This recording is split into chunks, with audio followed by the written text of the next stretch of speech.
आपके साथ अंकिता पाल। बुलेटिन की शुरुआत करते हैं बड़ी खबर से। केंद्रीय गृह मंत्री अमित शाह हल्द्वानी दौरे पर हैं। बड़ी खबर इस वक्त की, 38वें राष्ट्रीय खेलों के समापन समारोह में होंगे शामिल। बड़ी खबर टीवी स्क्रीन पर, 38वें राष्ट्रीय खेलों के समापन समारोह में होंगे शामिल। 10A की अध्यक्षता में होगी कार्यक्रम में शामिल। सीएम धामी समेत मंत्री और विधायक भी मौके पर मौजूद। बड़ी खबर हल्द्वानी से, जहां पर केंद्रीय गृह मंत्री अमित शाह का हल्द्वानी दौरा होना है। 38वें राष्ट्रीय खेलों के समापन समारोह में होंगे शामिल। जनता और एमएलए से फीडबैक लिया जाएगा और 10A की अध्यक्ष भी होंगे कार्यक्रम में शामिल। सीएम धामी समेत मंत्री और विधायक भी मौके पर रहेंगे मौजूद।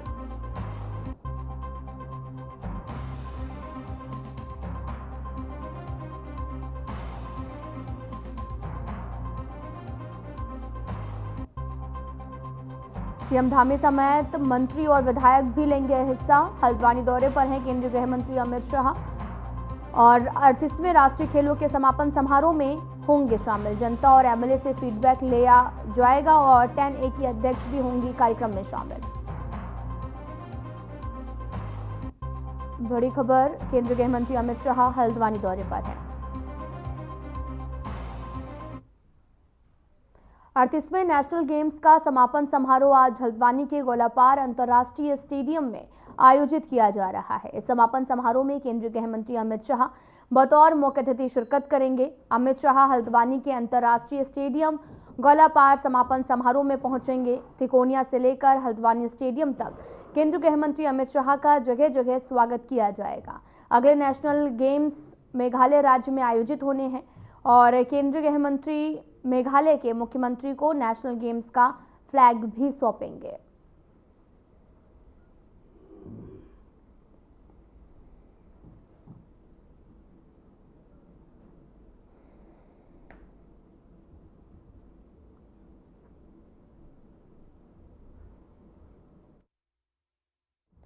अड़तीसवें नेशनल गेम्स समापन समारोह होना है और जहां पर पुख्ता इंतजाम भी किए गए हैं और यहां पर केंद्रीय गृह मंत्री अमित शाह शिरकत भी करेंगे। मेघालय के मुख्यमंत्री को फ्लैग भी सौंपेंगे और लगातार शिरकत करने वाले हैं गृह मंत्री अमित शाह, जिसके बाद में सुरक्षा व्यवस्था चाक चौबंद कर दी गई है और 38वें नेशनल गेम्स का समापन समारोह भी होना है। केंद्रीय गृह मंत्री अमित शाह शिरकत करेंगे।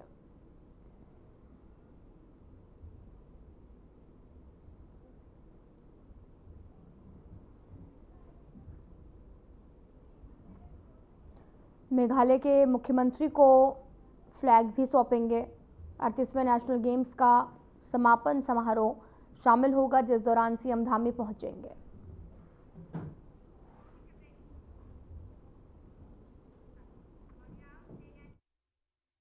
तो उत्तराखंड शासन से इस वक्त की बड़ी खबर आ रही, जहां पर आईएएस मीनाक्षी सुंदरम का हुआ है प्रमोशन। बड़ी खबर इस वक्त की टीवी स्क्रीन पर, 2001 बैच के आईएएस मीनाक्षी सुंदरम बनेंगे प्रमुख सचिव। सरकार ने प्रमोशन का दिया आदेश। सीएम धामी के चहेते अधिकारियों में से एक है मीनाक्षी सुंदरम। समय से पहले मिला प्रमोशन का तोहफा। बड़ी खबर, जहां पर आपको बताते चले कि उत्तराखंड में 3 प्रमुख सचिव हैं और आरके सुधांशु और एल फेनई भी प्रमुख सचिव हैं। बड़ी खबर, 2001 बैच के आईएएस रह चुके हैं और सरकार ने प्रमोशन का आदेश भी जारी कर दिया है। सीएम धामी के चहेते अधिकारियों में से एक हैं। बड़ी खबर इस वक्त की, समय से पहले प्रमोशन का तोहफा दिया है। अब उत्तराखंड में भी 3 प्रमुख सचिव हैं, आरके सुधांशु और एल फेनई भी प्रमुख सचिव हैं। सरकार ने प्रमोशन का आदेश भी जारी किया है। सीएम धामी के चहेते हैं सुंदरम। आपको बताते चलें कि यहाँ पर अब उन्हें आईएएस मीनाक्षी सुंदरम का प्रमोशन हो गया है और आपको बताते चलें कि सीएम के काफ़ी खास और करीबी माने जाते हैं। आईएएस मीनाक्षी सुंदरम का अब प्रमोशन भी हुआ है और साथ ही आपको यह भी बता दें कि 3 और सचिव बने हैं।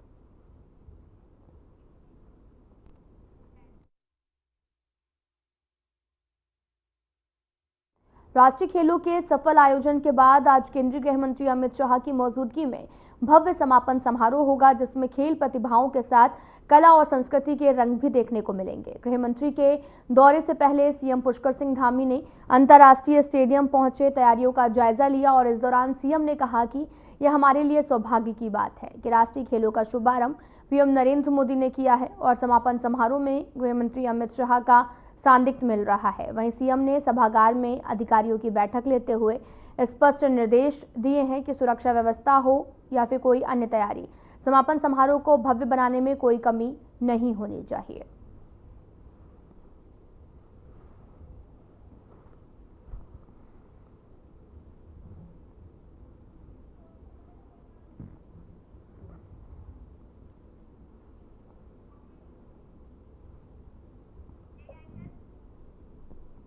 आईटीआई पार्क देहरादून स्थित राज्य आपदा प्रबंधन प्राधिकरण में वन अग्नि नियंत्रण के लिए राष्ट्रीय आपदा प्रबंधन प्राधिकरण, गृह मंत्रालय, भारत सरकार और उत्तराखंड राज्य आपदा प्रबंधन प्राधिकरण द्वारा मॉक ड्रिल का आयोजन किया गया है। सचिव आपदा प्रबंधन एवं पुनर्वास विनोद कुमार सुमन ने बताया कि सभी विभाग समन्वय के साथ में कार्य करें, इसके लिए ये मॉक ड्रिल आयोजित किया गया है। और चीफ ऑब्जर्वर डीआईजी दुर्गा बहादुर ने बताया कि वन अग्नि पर नियंत्रण के लिए संयुक्त रूप से आयोजित इस मॉक ड्रिल में 6 जनपदों में 16 स्थान चिन्हित किए गए हैं और वन अग्नि के कारण कई परिस्थितियों का किस तरह का समाधान करना है, रिस्पांस टाइम कम करने और वन अग्नि को रोकने के लिए जन सहयोग और अन्य प्रभावी उपायों पर मॉक ड्रिल की गई है और इन अनुभवों के आधार पर आगे की कार्य योजना तैयार की जाएगी।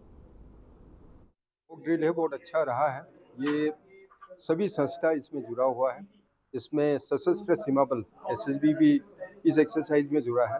जो आप जानते हैं कि नेपाल बॉर्डर में जितने भी एक्सेस है एसएसबी डिप्लॉय है और मैक्सिमम बीओपी जो हम बोलते हैं बॉर्डर आउटपोस्ट है वो फॉरेस्ट एरिया में फॉल करता है।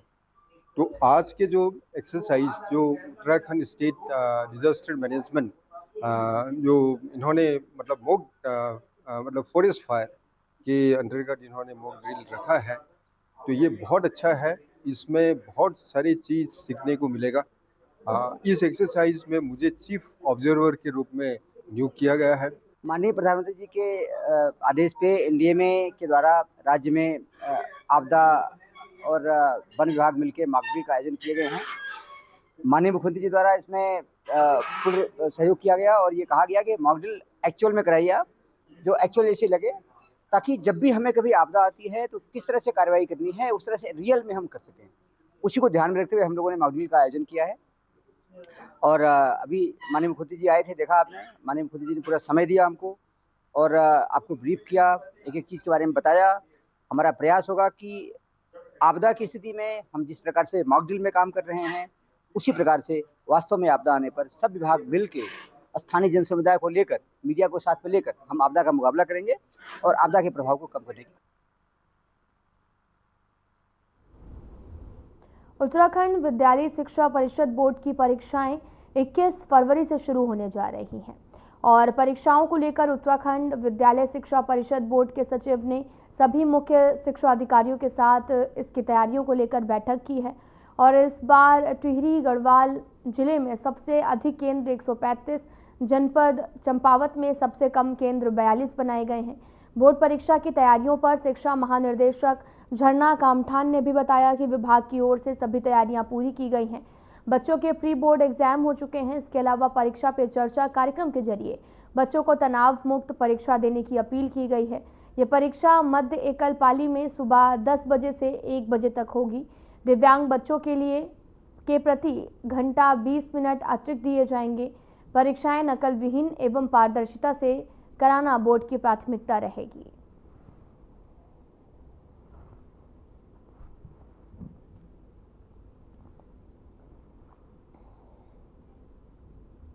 खबर रुड़की से है, जहां पर पुलिस ने खानपुर से विधायक उमेश कुमार के खिलाफ सिविल लाइन कोतवाली में मुकदमा दर्ज किया है। दरअसल उमेश कुमार पर आरोप है कि उन्होंने सोशल मीडिया पर हरिद्वार एसएसपी परमिंदर सिंह डोभाल को चेतावनी भी दी है कि यह मामला 26 जनवरी की घटना से जुड़ा है, जब पूर्व विधायक कुंवर प्रणव सिंह चैंपियन ने खानपुर विधायक के कार्यालय पर ताबड़तोड़ फायरिंग की थी। घटना के बाद दोनों पक्षों में बयानबाजी का सिलसिला जारी रहा। उमेश कुमार ने एसएसपी को कथित रूप से धमकी दी थी। पुलिस ने इस बयान को गंभीरता से लेते हुए जांच शुरू कर दी है। सोशल मीडिया पोस्ट में उमेश कुमार ने कहा था कि भगवानपुर में उनके खिलाफ कार्रवाई गलत की गई है। उन्होंने प्रशासन को चेतावनी दी, उनके समर्थकों को परेशान न किया जाए। पुलिस अब पूरे मामले की जांच में जुटी हुई है।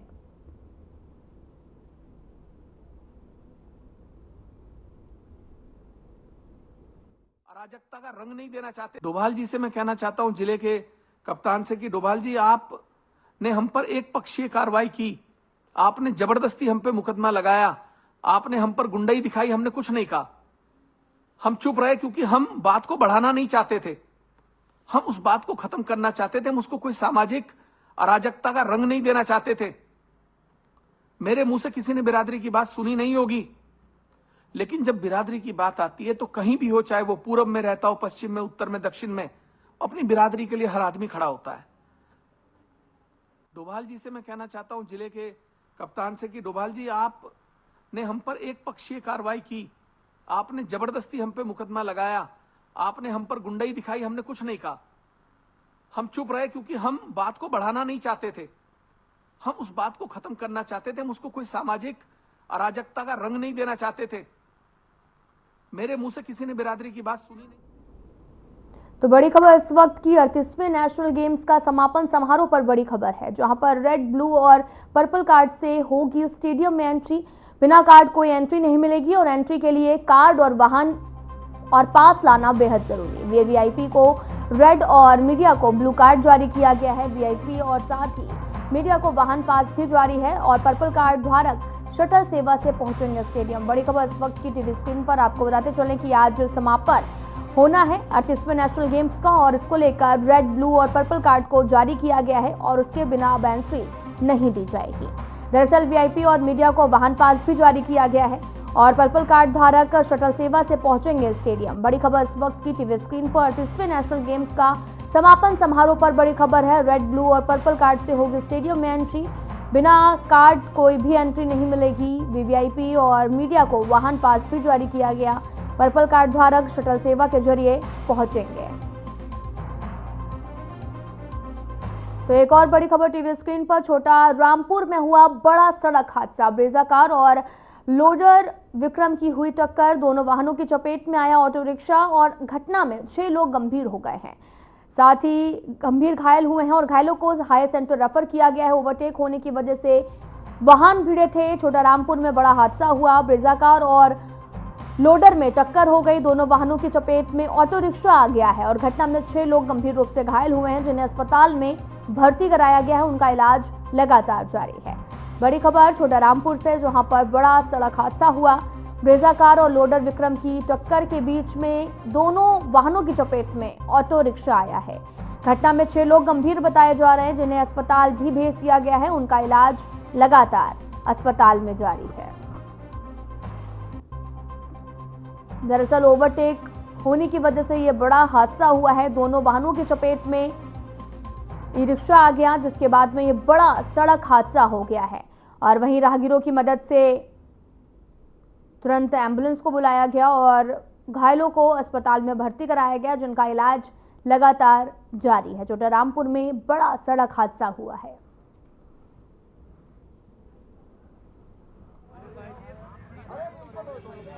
ये स्कूल बस गई है एक अंदर, ये स्कूल बस है या कोई कंपनी की बस है। इस बस ने ना इंडिकेटर दिया ना ब्रेक मारी, ये सीधा अंदर को चल दिया।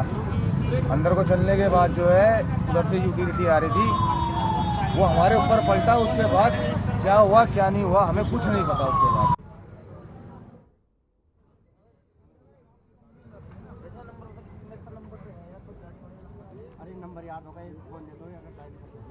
खबर पिथौरागढ़ से है, जहां पर जिले में पिछले 1 साल के भीतर 2 गुफाओं की खोज करने वाले 42 साल के युवक तरुण मेहरा ने गुफाओं के बारे में विस्तार पूर्वक हमारे संवाददाता प्रदीप मेहरा को जानकारी दी है।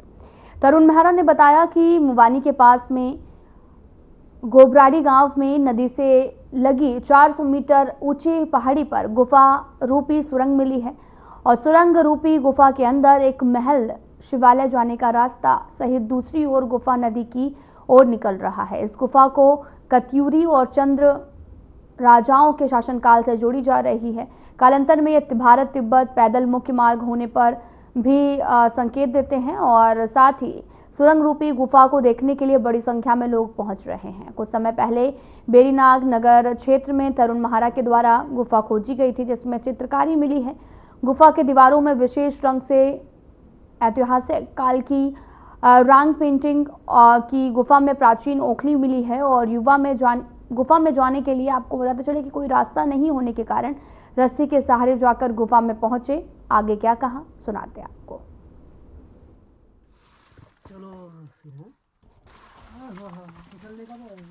टूरिज्म अगर डिपार्टमेंट इसमें थोड़ा सहयोग करता है तो यहाँ पे एक ऐसा स्पॉट डेवलप हो सकता है एडवेंचर एक्टिविटी का कि इसको हम एक क्लाइंबिंग स्पॉट इसके इन जगहों को ना छेड़ते हुए बाकी आजू बाजू में इसमें क्लाइंबिंग ट्रेनिंग सेंटर बना सकते हैं और यहाँ पे टूरिस्ट आकर के एक्टिविटी करेगा। एक काफ़ी अच्छा एक डेस्टिनेशन जो कि नई तरह के क्राउड को यहाँ पे खींचने में मदद कर सकता है। ये ज़रूर हो सकता है यहाँ पे। परेशानियों से भरा हुआ ये चलो। दरअसल पूरा मामला जनपद मुजफ्फरनगर के पुरकाजी थाना क्षेत्र के गांव बच्चा बस्ती का है और जहां से प्रेम प्रसंग का मामला सामने आया और प्यार में जीने मरने की कस्में खाकर जिंदगी साथ बिताने का सपना सजोकर प्रेमी युगल घर बसाकर जिंदगी बिताना चाहते थे, लेकिन ईश्वर को कुछ और ही मंजूर था। दोनों प्रेमी युगल एक दूसरे से जुदा होना नहीं चाहते थे, लेकिन अलग बिरादरी में होने के कारण परिवार के लोगों को उनका साथ रहना मंजूर नहीं था, जिसके बाद दोनों ने आत्मघाती कदम उठाया। दोनों प्रेमी युगल ने 9 फरवरी के दिन गांव के बाहर एक ईख के खेत में जाकर जहर खा लिया, लेकिन इस बार को यहां भी एक साथ बुलाना मंजूर नहीं था, जहां पर युवती मनु के इलाज के दौरान मौत हो गई। वहीं प्रेमी अभी भी झबरेड़ा के प्रज्ञा अस्पताल में जिंदगी और मौत से लड़ रहा है। वहीं मृतका के मां ने भी प्रेमी पर कोल्ड ड्रिंक की बोतल में जहर देकर मारने का आरोप लगाकर पुरकाजी थाने में कार्रवाई की मांग की है। अब इस पूरे मामले की जांच पड़ताल जारी है।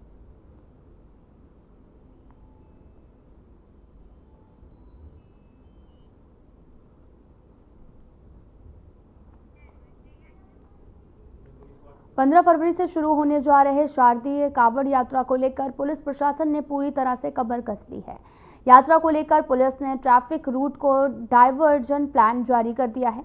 एसएसपी प्रमेद सिंह डोभाल ने भी आपको बताते चले कि अधीनस्थों को कांवड़ मेला सही तरह से कराने के निर्देश दिए। इसके साथ ही उन्होंने ट्रैफिक व्यवस्था सही रखने की हिदायत दी। एसपी सिटी पंकज गौरेला ने बताया कि मेले के लिए सभी जगहों पर पुलिसकर्मियों की तैनाती कर दी गई है। दिल्ली, मेरठ, मुजफ्फरनगर से आने वाले वाहन नारसन, मंगलौर, कोर कॉलेज, ख्याति ढाबा, गुरुकुल कांगड़ी, शंकराचार्य चौक से होकर अलकनंदा, दीनदयाल, पंत द्वीप और चमगादड़ टापू पार्किंग में भेजे जाएंगे।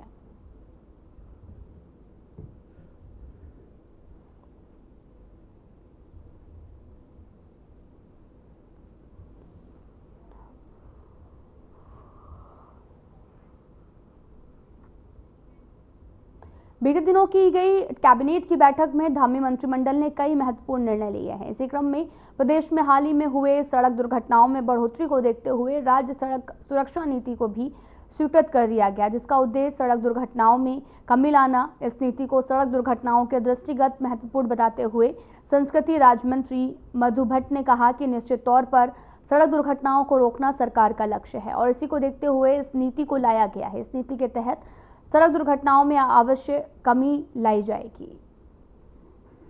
रूप से जिस प्रकार से कि माननीय मुख्यमंत्री जी ने बहुत ही गंभीरता के साथ समय समय पर हमने ट्रैफिक नियमों के पालन हेतु अनेक जो हमारे जो ट्रैफिक दल हैं वो बनाए हैं और कहा है स्पीड को कृपया स्पीड जो ब्रेकर भी हैं और साथ में हमने ये भी कहा है कि जो एक जांच भी की जाती है कि उस तय सीमा से अधिक आपकी जो गाड़ी जो चलती है वो नहीं चलनी चाहिए। लेकिन कहीं ना कहीं इस प्रकार से जो अनियमितता होती है उसके दुष्परिणाम हमको देखने में आते हैं। खास तौर से युवा शक्ति जो है युवा जो हैं उनके माध्यम से ये जिस प्रकार से दुर्घटनाएं जो आ रही हैं और बहुत ही दुखद है सच में। बहुत इसको देखकर बहुत ही गंभीरता के साथ अब इन ट्रैफिक नियमों का पालन किया जाएगा। उसके लिए कठोर जो नियम है वो नियम बनाए गए हैं, उन यातायात के नियमों का पालन करना होगा।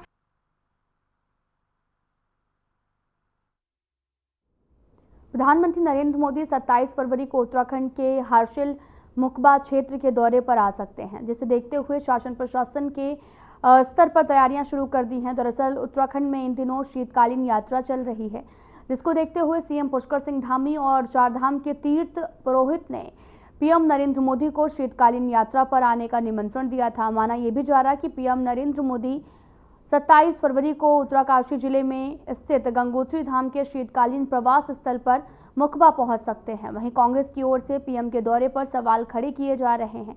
कांग्रेस का कहना है कि पीएम सिर्फ उत्तराखंड का दौरा करते हैं, उन्हें यहां की जनता से कोई लगाव नहीं है।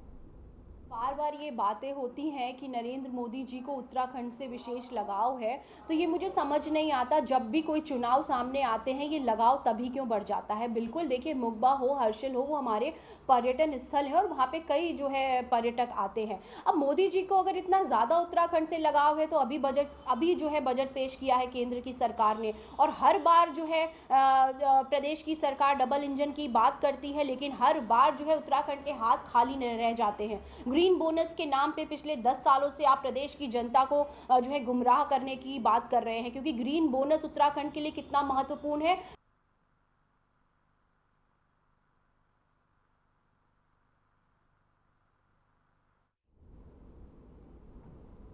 फिलहाल बुलेटिन में इतना ही। नमस्कार।